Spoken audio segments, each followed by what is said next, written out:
ఈ ఉగాది నుండి astrology plus law of attraction తో కొత్త జీవితాన్ని మొదలు పెట్టండి. వెంటనే జేకేఆర్ గురువు గారి పర్సనల్ అపాయింట్మెంట్ తీసుకోండి. నమస్కారం. శ్రీ మాతంగి రాజేష్ శ్యామల చారిటబుల్ ట్రస్ట్ మరియు శ్రీ మాతంగి రాజేష్ శ్యామల శ్రీ నాగా అమృతలింగేశ్వర పంచాయతన ఆలయ చైర్మన్ ఫౌండర్ బ్రహ్మశ్రీ వెన్నంపల్లి నిశాంత్ శర్మ అవధాని గురుగారు మనతో ఉన్నారు. వారితో మాట్లాడదాం. నమస్కారం గురుగారు. మహాదేవ. గురుగారు, కలియుగం మనమంతా ఇప్పుడు ప్రయాణిస్తుందంతా కూడా కలియుగంలోనే. ఈ కలియుగంలో చాలా దారుణాలు చోటు చేసుకుంటూ ఉన్నాయి. అంటే కలి అనేవాడు మనల్ని అధర్మంలోనే నడిపిస్తుండడం వల్ల ఇలా జరుగుతుందంటారా? మనకు శాస్త్ర విధిలోనే ఉన్నదమ్మా. కలియుగం అనేటువంటిది కలియుగము, కలికాలము అని అంటాం చూసారా, అదే ఇది. అంటే దీనికి విషయం కూడా ఏంటి అని అంటే, కలియుగంలో మానవుల దగ్గర ధర్మం అనేటువంటిది ఉండదు, మొదటిది. రెండోది, పశువుల దగ్గర ఉండే ఐక్యత మనుషుల దగ్గర ఉండదు. మనకంటే పశువులు చాలా నయం అంటారు, ఎందుకంటే వాటికి విశ్వాసం ఉంటుంది. కానీ వాటికి అవి కొట్టుకుంటాయి, కానీ మళ్ళీ ఇంకోటి ఏంటంటే వాటికి అవే తినేస్తాయి, కన్న పిల్లల్ని కూడా అవి తినేస్తాయి పశువులు. కాకపోతే మనుష్యులైతే చాలా అక్రూతంగా వ్యవహరించడం జరుగుతుంది. ముఖ్యంగా ఈ కలియుగంలో ఏంటంటే మానభంగాలు, తర్వాత మర్డర్స్ అంటారు చూసారా, అవి. కాబట్టి వీటిల్లో నుంచి ఆపడానికి కోసము కలియుగంలో అనేటువంటిది చాలా కష్టతరమైనటువంటిది. ఇప్పుడు ఏంటంటే కొంతమంది ఉన్నారు, వారేంటి తల్లినే కొడతారు, తండ్రినే కొడతారు. మనకు శాస్త్రంలో ఒక శ్లోకం ఉంది, ఏంటి, మాతాపితృ సధంయుక్తం న దైవం పితృమర్చయేత్ సర్వతీర్థ ఫలజ్ఞేయం మాతా వందనతాం సదా అంటాము. దాని అర్థం ఏంటో తెలుసా మీకు? నాకు తెలియదు.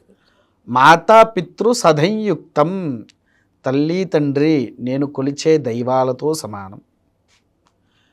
నా మొదటి దైవం కంటే నా తల్లిదండ్రులే మొదటి దైవం.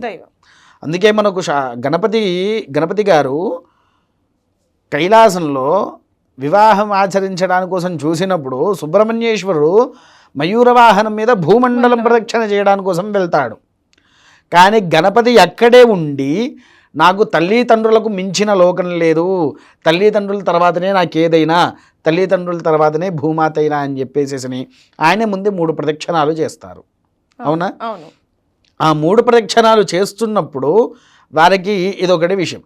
తర్వాత సర్వతీర్థ ఫలజ్ఞేయం, మీరు 100 క్షేత్రాలకు వెళ్ళండి, 100 దేవాలయ దర్శనాలు చేసుకోండి, ఊర్లో ఉండే దేవాలయానికి వెళ్ళండి, ఊర్లో ఉండేటువంటి పూజలే గావించండి, అక్కడ ఉండేటువంటి తీర్థాలైనా తీసుకోండి. కానీ నీ తల్లికి నమస్కరించిన తర్వాతనే నీకు ఏ పూజ ఫలితమైనా వస్తుంది. అంతటి గొప్ప ధర్మాన్ని మన భారతదేశంలో మాత్రమే ఉంది.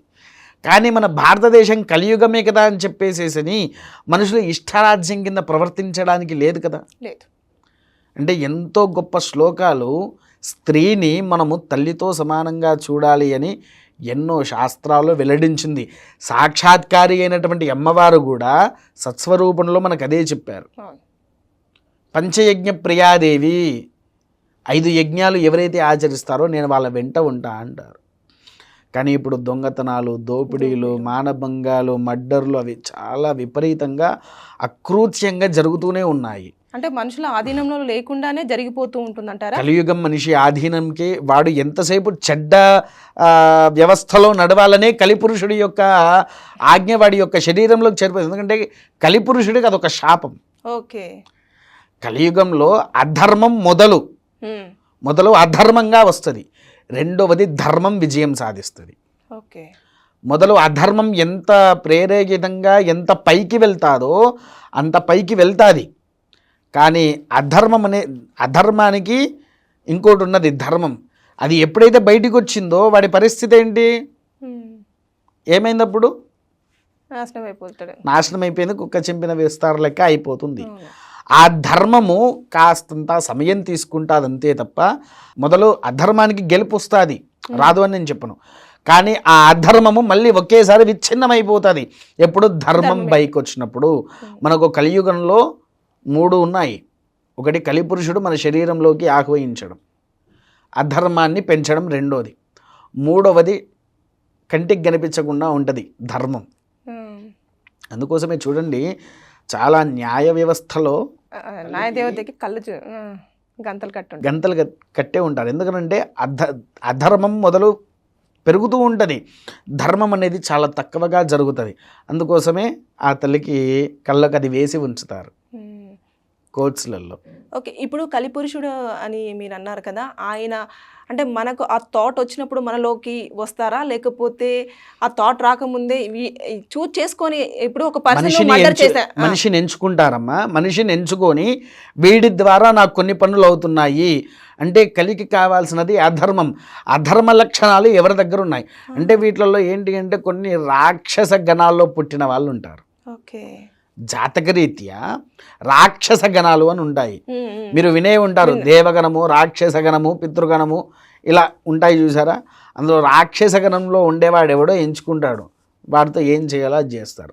అందులో ఇంకొకటి ఏంటి అని అంటే దేవగణంలో పుట్టిన వాళ్ళు కూడా రాక్షస గణంలోకి వస్తారు. మళ్ళీ ఎలా దేవగణంలో పుట్టిన తర్వాత వాడి స్వభావము రాక్షసతత్వంగా కూడా మారిన వాళ్ళు ఉంటారు. ఎందుకంటే పూర్వజన్మలో వాడు రాక్షస జాతికి చెందినవాడైతే పూర్వయుగం ఏది ఉంటుంది దాంట్లో రాక్షసతత్వంగా జీవించిన వాడు ఎప్పుడైనా మంచిగుంటాడా అని దైవగుణంలో వేస్తాడు. ఆ పూర్వజన్మ పాపం ఏదైతే ఉంటుందో అది కూడా ఎంబడిస్తూ ఉంటుంది. మనిషికి మామూలుగా అయితే 108 జన్మలమ్మ. ఒక మనిషికి 108 జన్మలు, కానీ మనం బయటికి తీసుకువచ్చేది మాత్రం 7 జన్మలే. మనిషి 7 జన్మలు బతుకుతాడు అని. ఈ 108 జన్మలు ఎలా ఎత్తుతాడంటే మొదలు దోమ నుంచి ప్రారంభమవుతాడు. దోమ, ఈగ, కందిరీగ ఇలా ఒక్కొక్కటిగా వచ్చుకుంటూ మనుష్య జాతికి వస్తుంది. లాస్ట్ జన్మ అనేది మనిషి జన్మ, అన్నిటికంటే లాస్ట్ జన్మ బ్రాహ్మణ జన్మ. ఓకే, అందుకోసమే శ్రీకృష్ణులంతటి వారు కూడా అన్నారు, నేను ఎందుకు పుట్టలేదయ్యా బ్రాహ్మణ జన్మలో అని. అవునా కాదా? శ్రీకృష్ణ వారు తన స్వతహాగా తన నోట్లో నుంచి పలికినటువంటి భాగ్యము. రాజు గారు తపస్సు చేస్తూ ఉంటారు. తపస్సు చేసి నాయన నీకేం కావాలి అని శ్రీకృష్ణ వారిని అడిగితే, అయ్యా వచ్చే జన్మలో అయినా క్షత్రియ ధర్మంలో నుంచి నన్ను బ్రాహ్మణ ధర్మంలోకి పంపించు అంటే, నాకు దక్కని జీవితాన్ని నేను నీకెలా చెప్పగలుగుతాను అని అన్నారు. అన్నిటికంటే ఎందుకంటే అది ఆఖరి జన్మ వాళ్లకు. ఆ జన్మ తర్వాత మళ్ళీ వారికి జన్మ ఉండదు. బ్రాహ్మణతత్వమే ఆఖరి జన్మ. విన్నారా? కాకపోతే సృష్టి మొదలయ్యింది, మనమందరూ తప్పు భావించుకుంటూ ఉంటాము. ఎక్కడ మనకు మొదలైంది అని అంటే అరుంధతీ దేవి దగ్గర నుంచి. మనము ఎవరికైనా వివాహమైన తర్వాత అదిగో చూడు అరుంధతీ దేవి అని పతివ్రతను చూపిస్తున్నాము. ఆమె ఏ జాతికి? ఎస్సీ జాతికి చెందిన ఆమె. కానీ మనం అందరం అలా తప్పు పడుతున్నాం అన్నట్టుగా అందరూ బయట ప్రచారం చేస్తూ ఉన్నారు. కానీ మరి అది ఎస్సీ జాతికి చెందిన ఆమెనే కదా. ఆమెను ఎందుకు చూపిస్తున్నారు ధర్మం కింద? ఎందుకనంటే ఒక ధర్మాచరణాన్ని తీసుకొని వచ్చినటువంటి అద్భుతమైన దేవత. అవునా?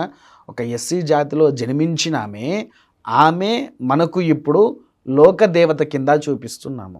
అంటే ఒక ఆడామె ఎలా నడుచుకోవాలి, మొదలు అధర్మము పైకి జయించడానికి కారణం కూడా ఇందులో మగవాళ్ళది ఎంతవరకు అయితే ఉంటుందో అంతవరకు కూడా ఆడవాళ్ళది ఉన్నది. ఓకే, ఎందుకంటే దీనికి విషయం చెప్తా. మన అంటూ ఒక ధర్మము, దేవాలయం అనేది మైండ్ పీస్ ఆఫ్ కోసము అర్చన చేసుకొని మనసు ప్రశాంతంగా ఉండడానికి కోసం వెళ్తాం. ఇప్పుడు నడుస్తున్నటువంటి జనరేషన్లో ఆడవారు విచిత్రమైనటువంటి వస్త్రధారణ వేసుకొని ఆలయాలలోకి రావడము. దేవాలయాలలో ఆడవాళ్ళు కూడా జడ విరబూసుకొని విచిత్రమైనటువంటి వస్త్రధారణలో వచ్చి అధర్మాన్ని ప్రేరేపిస్తున్నారు. దానివల్ల ఈ పురుషులు కూడా ఆ ధర్మానికి పాల్పడుతున్నారు. ఇక్కడ ఏంటంటే దేవాలయం అనేది ఒక ధర్మకర్త, మనకు ధర్మాన్ని పెంచేది. అక్కడికి వెళ్ళేసి కూడా ఇలాంటి విచిత్ర స్వభావాలు చేస్తూ ఉన్నారు. కాబట్టి దీనివల్ల మన ధర్మం పెంచాలి అంటే స్వచ్ఛతమైనటువంటి దారిలో నడవడం అనేది ముఖ్యం. అమెరికా వంటి దేశాల్లో చూడండి, వారికి సపరేట్గా ఒక రూమ్ ఉంటుంది, అక్కడికి వెళ్ళి వస్త్రధారణ చేసుకుంటారు. స్వచ్ఛంగా మన భారతదేశంలో ఎలా అయితే చీర కట్టుకొని వ్యవహరిస్తారో వాళ్ళు కూడా అలా చీర కట్టుకొని దర్శనానికి కూడా వెళ్ళి వాళ్ళ రక్షణ వాళ్ళు చేసుకుంటున్నారు. కానీ మన దగ్గర మాత్రము అనాథ శరణాలయాలు, వృద్ధాశ్రమాలను అందులో పిల్లల్ని పడేసి వాళ్ళు వెళ్ళి అమెరికాలో సెట్ చేయడము, తర్వాత మానభంగాలు, తర్వాత మర్డర్లు ఇవన్నీ జరుగుతూనే ఉంటున్నాయమ్మ మన దగ్గర. ఇది కలియుగం. కలియుగంలో ఇంకా ఎక్కువగా జరిగే అవకాశం ఉందా సార్? ఇప్పుడు మీరు అన్నట్టు మర్డర్లు, మానభంగాలు కానివ్వండి, ఇంకా తల్లిదండ్రులను కొట్టడం, తిట్టడం ఇలాంటివన్నీ ఇంకా ఎక్కువ స్థాయిలో జరిగి అంతమైపోతుందంటారా? మీరు చూస్తున్నదైతే ఇప్పుడు ప్రస్తుతానికి చాలా తక్కువ తల్లి. రాను రాను వచ్చే ఘోరాలను చూస్తే అది మనం చూడలేము, తట్టుకోలేము. ఎందుకంటే కలియుగ ప్రారంభంలో ఏ విధంగానైతే ఉంటుందో కలియుగం అంతమయ్యే వరకు కూడా అదే విధంలో ఉంటుంది. భూమి మీద నివసన అనేది చాలా తక్కువగా జరుగుతుంది. జనాలు, మనుష్య జాతి అనేది భూమి మీద చాలా మరుగు అవుతూ ఉంటుంది. అత్యంత కష్టంగా జరుగుతూ ఉంటుంది. మనకు ఎన్నో సినిమాల్లో కూడా చూపించే ఉంటారు, 2050 వచ్చిందా నీళ్లు దొరకవు అన్నట్టుగా. విన్నారా? ఇప్పుడు అంతవరకు ఎందుకండి, ఇప్పుడు ఎండాకాలం వచ్చింది అనుకోండి, ప్రస్తుతానికి ఎండ ఎలా వస్తున్నది, మనకు ఎక్కడికో డిగ్రీలకు పోతున్నది. అవునా? ఆ ఎండ పెరుగుతూ ఉంటే మనుష్యుల మడిగా ఉంటుందా? నీటి మడిగా ఉంటుందా? వర్షాకాలంలో కొన్ని చోట్ల వర్షాలే పడట్లేదు, పశువులకు నీరు దొరకట్లేదు, కొన్ని ప్రాంతాలు అయితే అసలు మొత్తానికే నీరు ఉండట్లేదు. ఇదంతా కలియుగ ప్రభావం తల్లి. ఈ కలియుగ ప్రభావంలో జరగాల్సినవి అందరికీ జరుగుతూనే ఉంటాయి. ఆ కష్టాలు అనేటువంటివి అవి నెరవేరడం అనేది చాలా, పోగొట్టడం అనేది చాలా తక్కువ. మరి యుగం ఎప్పుడు అంతమవుతుంది గురుగారు?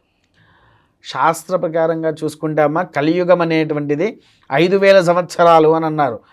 దీంట్లో మనకు శాస్త్రంలో ఉన్నది ఏంటిది, కలియుగంలో పాపాల మూట ఎంత పెరిగితే అంత తొందరగా కలియుగం అనేటువంటిది నాశనం అయిపోతుంది అనేటువంటిది ఒక శాస్త్రంలోనైతే ఉంది. రెండోది, కలియుగం అంతమయ్యేలోపు మనకు కొన్ని వివరణలు తెలుస్తుంది. యాగంటి బస్వన్న అరుస్తాడు, శ్రీశైల బస్వన్న నిలుస్తాడు, ఇలా కొన్ని మనకు వచ్చాయి. అవన్నీ వాస్తవం. కాబట్టి ఈ కలియుగం అనేటువంటిది సంపూర్ణమైనటువంటిది. ఈ పాపాలు ఎంత పెరిగితే అది పరిపూర్ణం కాకుండా మధ్యలో కూడా అంతమయ్యే అవకాశము ఉన్నది. అందుకోసమే ఇదపూర్వంలో వారు ఇంగ్లీష్ వారు ఏదో సినిమా తీశారు, దాంట్లో చూసారుగా, సృష్టి మొత్తం వినాశనం అవుతూ ఉంటుంది. నేను అది మొన్న చూసా అంతే ఆ సినిమా. అది కూడా మా తమ్ముడు రానే అని చెప్పేసి తీసుకొని వెళ్ళి బలవంతంగా కూర్చోబెడితే ఆ సినిమా చూసేసరికి సృష్టి వినాశనం చూపించాడు రా. ఖచ్చితంగా ఇదే విధంగా జరుగుతుంది. అసలు వాస్తవానికి ఎప్పుడు పోవాలి, 2002లోనే సంపూర్ణంగా భారతదేశం కాదు ప్రపంచం మునిగిపోయేది. 2000లోనో 2001లోనో సునామీ అని వచ్చింది. ఐడియా ఉందా మీకు? సునామీ వచ్చిందా? పాపాల మూటలు అక్కడికి సగం అయినాయని దాని అర్థం. విన్నారా? ఆ సునామీ వచ్చినందుకే భారతదేశంలో ఇప్పటికీ చాలామందికి భయంలో కూడా ఉన్నారు. భారతదేశంలో కానీ ప్రపంచంలో చాలామంది ఉన్నారంటే కలియుగము మధ్యతరగా వస్తున్నది అని. అంటే మధ్యతరగా అంటే పూర్తి మధ్యలోకి రాలేదు, మధ్యతరగతికి దగ్గరలో ఉన్నది. అదొక సూచన. ఇంకా పాపాలు పెరుగుతూ ఉంటే అది ఎప్పుడైనా సముద్ర భూగర్భంలోకి వెళ్ళిపోతాము. ఇప్పుడు ద్వారక ఎక్కడుందమ్మా? భూగర్భంలో ఉంది, సముద్ర భూగర్భంలోనే ఉంది కదా. రేపు ఈ యొక్క కలియుగం కూడా అదే సముద్రంలోకి పోతుంది. మళ్ళీ తర్వాత సృష్టి, సముద్రుడు మళ్ళీ కిందికి వెళ్ళిపోతాడు, మళ్ళీ భూమి వస్తుంది, అప్పుడు ఇంకో యుగం ప్రారంభం అవుతుంది. ఓకే, ఆ యుగం మానవులు చూడలేరు, మనం ఎవరం ఏ మానవుడు చూడలేడు. అదృష్ట ఒకవేళ చూస్తే కలిపురుషులు వస్తారు, కలిపురుషుడి యొక్క అవతారము భూమి మీదకి వచ్చినప్పుడు జరుగుతుంది అనేది అయితే మనకు ప్రగాఢంలో ఉంది. అది నిజమా అబద్ధమా అనేది తర్వాత విషయం. కానీ కలియుగంలో మాత్రం 3 మనుషులు మిగులుతారు అనేది అయితే శాస్త్రంలో ఉంది. ఆ 3 ఎవరనేది ఎవరనేది చెప్పలేము. ఓకే, థ్యాంక్ యూ గురుగారు. మహాదేవ.